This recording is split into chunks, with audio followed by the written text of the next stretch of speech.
Hello दोस्तों, आज हम बात करेंगे डोब्यूटामाइन स्ट्रेस इको के बारे में। बेसिकली ये हार्ट का केमिकल स्ट्रेस टेस्ट है। यूजली जब एक्सरसाइज स्ट्रेस टेस्ट नहीं हो पाता है या किसी कारणवश पेशेंट को कोई ऑर्थोपेडिक प्रॉब्लम होती है या कोई स्पेसिफिक ऐसे इश्यूज़ होते हैं कि जहाँ पेशेंट ट्रेडमिल पर नहीं चलता है, चाहे बैलेंस की वजह से या डरने की वजह से या कोई जॉइंट का प्रॉब्लम की वजह से, वहाँ पर हम इसका प्रयोग करते हैं। आज हम इसके बारे में एक डिटेल डिस्कशन करेंगे कि डोब्यूटामाइन स्ट्रेस इको होता क्या है, कब करते हैं और इसके फ़ायदे नुकसान क्या है, हर केस में क्यों नहीं किया जा सकता। ये सारी चीज़ों पर बात करेंगे। टॉपिक पर जाने से पहले जो लोग हमारे चैनल पर नए हैं उन्हें रिक्वेस्ट करूँगा कि चैनल को सब्सक्राइब करें, वीडियोस को लाइक करें, शेयर करें, फॉलो करें, कमेंट करें, पूरा देखें। सबसे पहले तो डोब्यूटामाइन स्ट्रेस इको, जैसा कि हमने डिस्कस किया है, केमिकल स्ट्रेस टेस्ट है। यदि हार्ट में किसी व्यक्ति को स्ट्रेस टेस्ट करना है, यानी पट्टे पर चलाने वाला टेस्ट करना है, पर वो किसी कारणवश, चाहे डर की वजह से, चाहे बीमारी की वजह से या ऑर्थोपेडिक प्रॉब्लम की वजह से, वजन की वजह से चल नहीं पा रहा है, तो वहाँ पे हम केमिकल द्वारा हार्ट की गति को बढ़ाते हैं। स्ट्रेस टेस्ट का बेसिक मतलब यही है कि जब हम बॉडी को पट्टे पे दौड़ाते हैं तो बॉडी में स्ट्रेस हार्मोन्स निकलते हैं और ये हार्ट को एक्टिवेट करते हैं। जब हार्ट ओवर एक्टिवेट होता है तो हृदय गति बढ़ जाती है, जिसकी वजह से ओवरऑल पंप फंक्शन बढ़ रहा है कि नहीं बढ़ रहा है, कोई पर्टिकुलर एरिया में प्रॉब्लम आ रही है कि नहीं आ रही है, कोई पर्टिकुलर एरिया में हार्ट कम काम तो नहीं कर रहा है, ये सारी चीज़ों को देखना होता है। जहाँ पे अगर ट्रेडमिल नहीं कर सकता पेशेंट, वहाँ केमिकल द्वारा हम सेम काम करते हैं, यानी जो स्ट्रेस हार्मोन्स एक तरह से हैं वो हम बाहर से दे रहे हैं पेशेंट को। डोब्यूटामाइन एक बेसिक तरह से जैसा नॉरएड या एड्रेनलिन काम करते हैं, स्ट्रेस हार्मोन जैसे काम करते हैं, ये भी लगभग वैसे ही काम करता है। हार्ट को स्ट्रेस आउट करता है, जिसकी वजह से हृदय गति बढ़ती है और आप इसमें असेस करते हो कि बाद में पेशेंट को क्या डिफरेंस आ रहा है, यानी कि पेशेंट को अगर डोब्यूटामाइन देने से पहले क्या चेंज थे और बाद में क्या चेंज थे, पहले कितना पंपिंग था, बाद में कितना पंपिंग हुआ, पहले कौन से एरिया अच्छे काम कर रहे थे, कौन से बाद में ख़राब हुए या और अच्छे हुए, ये सारी चीज़ों का कंपेरेटिव एनालिसिस किया जाता है। बेसिकली प्रोसीजर ये है कि इसमें पेशेंट को हॉस्पिटल में थोड़ा देर एडमिट रखना पड़ता है, आईसीयू में रखना पड़ता है या एटलीस्ट ऑब्जर्वेशन में रखना पड़ता है। रूटीनली ट्रेडमिल को हम पट्टे पर चलाने पे पेशेंट को एडमिट वगैरह तो नहीं करते, यहाँ पे हमको कुछ घंटे ऑब्जर्वेशन रखना पड़ता है या आईसीयू में रखना पड़ता है। वहाँ पे पेशेंट को हम मॉनिटर कनेक्ट करते हैं और वहाँ पे प्रोसीजर से पहले पेशेंट का इको देखते हैं, ईसीजी देखते हैं और फिर हर स्टेज पर हम केमिकल डालते जाते हैं पेशेंट को। मान लीजिए पहले केमिकल हमने डोब्यूटामाइन स्टार्ट किया 1 ml पे, फिर 5 ml पे, फिर 10 ml पे, फिर 15 ml पे, फिर 20 ml पे बढ़ाते जाते हैं और हर स्टेज में क्या रिस्पॉन्स हो रहा है उसका एक अलग ईसीजी लेते जाते हैं, इको लेते जाते हैं और एक बार जो मैक्सिमम लेवल पर पहुँच गया तो उसके बाद फिर डोब्यूटामाइन को बंद करते हैं और फिर रिकवरी फेज़ लेते हैं कि डोब्यूटामाइन बंद करने के बाद कितनी देर में गति नॉर्मल आई, उस दौरान कोई ईसीजी चेंजेस आ रहे हैं या नहीं, या पेशेंट को कोई पेन या घबराहट इस कोई सिम्टम्स हो रहे हैं कि नहीं। सिम्टम्स की मॉनिटरिंग करनी होती है, ईसीजी चेंजेस की मॉनिटरिंग करनी होती है, इको में फाइंडिंग्स की मॉनिटरिंग करनी होती है। और मान लीजिए अगर पेशेंट का हार्ट उतना गति नहीं बढ़ पा रहा है जितना आप एक्सपेक्ट कर रहे हो, तो बीच में एट्रोपिन या इस तरह के कोई गति बढ़ाने वाले इंजेक्शंस भी एक्स्ट्रा दिए जा सकते हैं, जिससे कि हृदय गति अगर बहुत बढ़ जाती है तो आप उसमें देखते हो कि हार्ट को कोई स्ट्रेन की वजह से कोई पर्टिकुलर एरिया में इको में कोई एरिया कम काम कर रहा है या नहीं, इसी चेंजेस आ रहे हैं कि नहीं। और जैसा रूटीन स्ट्रेस टेस्ट या ट्रेडमिल टेस्ट में हम करते हैं वैसे हम इसे इंटरप्रेट करते हैं। ट्रेडमिल टेस्ट क्या होता है और कैसे करते हैं उस पर ऑलरेडी हमने काफ़ी डिटेल वीडियोस किए हैं, आप हमारे चैनल पे वो चेकआउट कर सकते हैं।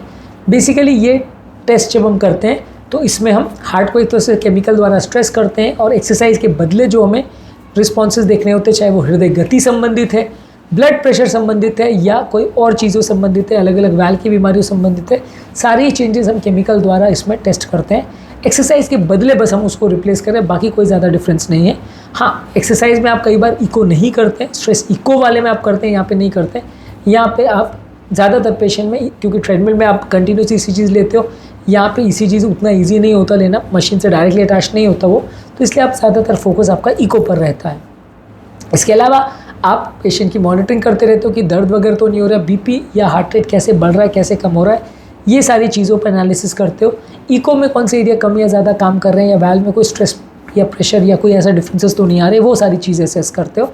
और ये सारी इन्फॉर्मेशन को इकट्ठा करके जैसे ट्रेडमिल टेस्ट में आप इंटरप्रिटेशन करते हो कि व्यक्ति को ब्लॉकेज है या नहीं, या वैल्व का प्रॉब्लम है या नहीं, या कोई स्पेसिफिक इशू है या नहीं, जिसके लिए हमको आगे क्या डिसीजन लेना है, वो सारी चीज़ों को आप इंटरप्रेट करते हो। और दूसरा आप ये भी देखते हो कि कितने लेवल पे पेशेंट को प्रॉब्लम आई। मान लीजिए आपने लो डोज केमिकल दिया और तो पेशेंट को तुरंत चेंजेस आने लग गए, मतलब प्रॉब्लम ज़्यादा है। अगर आपने हाई डोज दिया और फिर भी कोई चेंज नहीं आ रहा है, मतलब प्रॉब्लम बहुत कम है।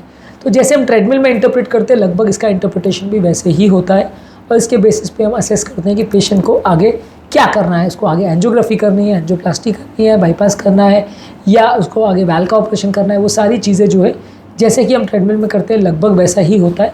हालांकि बड़े डिसीजन जो है वो सिंपली इसके बेसिस पे कर पाना मुश्किल होता है बिना एंजियो वगैरह के, लेकिन एटलीस्ट ये हमको गाइड करने में मदद करता है कि किस पेशेंट को एंजियो की ज़रूरत है, किसको नहीं, और किसके लिए आगे ऑपरेशन वगैरह की ज़रूरत है या दूसरे डिसीजन की ज़रूरत है या नहीं।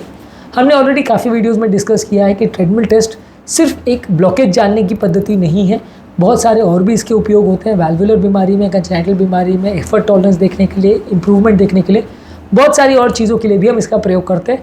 तो वही सब प्रयोग हम डोबुटामिन स्ट्रेस इको के साथ भी कर सकते हैं। बस ये कि इसको हम थोड़ा कंपैरेटिवली कम यूज़ करते हैं। उसका कारण ये है कि ये थोड़ा कॉम्प्लिकेटेड टेस्ट है, इसमें हॉस्पिटल में काफ़ी घंटे रखना पड़ता है, केमिकल देना पड़ता है, इन्फ्यूजन पम्प्स वगैरह लगते हैं, आईसीयू केयर चाहिए होता है, और थोड़ा सा कॉस्टली भी पड़ता है क्योंकि इसमें ट्रेडमिल टेस्ट की कंपैरिजन में डॉक्टर का टाइम भी ज़्यादा लगता है। ट्रेडमिल टेस्ट में कंपैरेटिवली आप टेक्नीशियन को बोल दो और 10-15 मिनट में रिपोर्ट हो जाती है, लेकिन यहाँ पे कंटिन्यूसली डॉक्टर को साथ में रहना पड़ता है, तो कॉस्ट भी ज़्यादा पड़ता है, डॉक्टर का टाइम भी ज़्यादा लगता है, पेशेंट का टाइम भी ज़्यादा लगता है, पेशेंट को एडमिट करना पड़ता है, तो काफ़ी सारी चीज़ों का इशू रहता है। एडमिट करना वैसे देखिए कंपलसरी नहीं है, कई जगह पे आईसीयू में ऑब्जर्वेशन के लिए रख के भी कर लेते हैं, लेकिन एटलीस्ट वो एक अच्छा सेटअप चाहिए होता है। ट्रेडमिल टेस्ट तो आप सिंपल क्लिनिक वगैरह में भी कर सकते हो।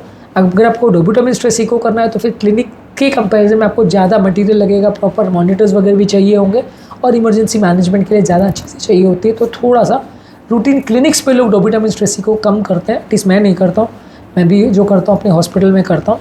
बाकी ट्रेडमिल टेस्ट तो ज़्यादातर लोग छोटी छोटी क्लिनिक्स पे भी कर लेते हैं, उसमें कंपैरेटिवली लोग थोड़ा उतना ज़्यादा सेटअप और आईसीयू वगैरह ना हो तो चलता है। ये मुझे लगता है थोड़ा सा एक प्रैक्टिकल इशू है जिसके लिए लोग डोबुटामिन स्ट्रेस इको को कम और एक्सरसाइज ट्रेडमिल को ज़्यादा करते हैं। डोबुटामिन स्ट्रेस इको मैं भी काफ़ी कम करता हूँ, बहुत कम केसेस में ही, जहाँ पे बिल्कुल ही मजबूरी है कि करना ज़रूरी है और पेशेंट को अगर ट्रेडमिल नहीं कर सकते तो इसका करता हूँ। डोबुटामिन स्ट्रेस इको में एक तो थोड़ा कॉस्ट भी ज़्यादा पड़ता है पेशेंट को, तो वो भी थोड़ा इशू हो जाता है कि कंपैरेटिवली सिंपल ट्रेडमिल टेस्ट की अपेक्षा इसका कॉस्ट ज़्यादा होता है। तो एक तरह से वो सिंपल ट्रेडमिल और एंजियोग्राफी के बीच का कॉस्ट पड़ता है। सिंपल ट्रेडमिल में 1000-1200 लगता है, डोबुटामिन स्ट्रेस इको में 2500 से 3000 लगता है, एंजियोग्राफी में 7-8 हज़ार लगता है। तो उस हिसाब से लोगों को कई बार लगता है कि यार एडमिट कर ही रहे हैं और सब कुछ कर ही रहे हैं तो सीधा एंजियोग्राफी करके देख लो कि ब्लॉकेज है या नहीं। तो इसलिए डोबुटामिन स्ट्रेस इको कंपैरेटिवली कम यूज़ होता है। पर हाँ, ये कि सिग्निफिकेंट इसके यूजेस हैं, करना चाहे तो प्रोटोकॉल लगभग इसी तरह का रहता है। तो आज के टॉपिक में हमने बात करी डोबुटामिन स्ट्रेस इको के क्या इंपॉर्टेंस है, कब यूज़ करते हैं, क्या इसके प्रैक्टिकल इशूज़ है और किस तरह से ये कंपेयर करता है आपके ट्रेडमिल टेस्ट से। लगभग इसकी कंपेरेटिव या प्रेडिक्टिव वैल्यू वैसे भी सेम ही रहती है, बहुत ज़्यादा डिफरेंस नहीं है। इनफैक्ट दोनों का ही टेस्ट का लगभग 75 से 80% जैसा प्रेडिक्टिव वैल्यू रहता है। यदि आप ट्रेडमिल टेस्ट और उसके बाकी यूजेस के बारे में जानना चाहते हैं तो इसके बारे में ऑलरेडी हमने काफ़ी वीडियोस किए जो कि आप हमारे चैनल पर देख सकते हैं। उम्मीद करूँगा कि आज के टॉपिक में कुछ नई बातें जानने को मिली होगी। जो लोग हमारे चैनल पर नए हैं उन्हें रिक्वेस्ट करूँगा कि चैनल को सब्सक्राइब करें, वीडियोज़ को लाइक करें, शेयर करें, फॉलो करें, कमेंट करें, पूरा देखें।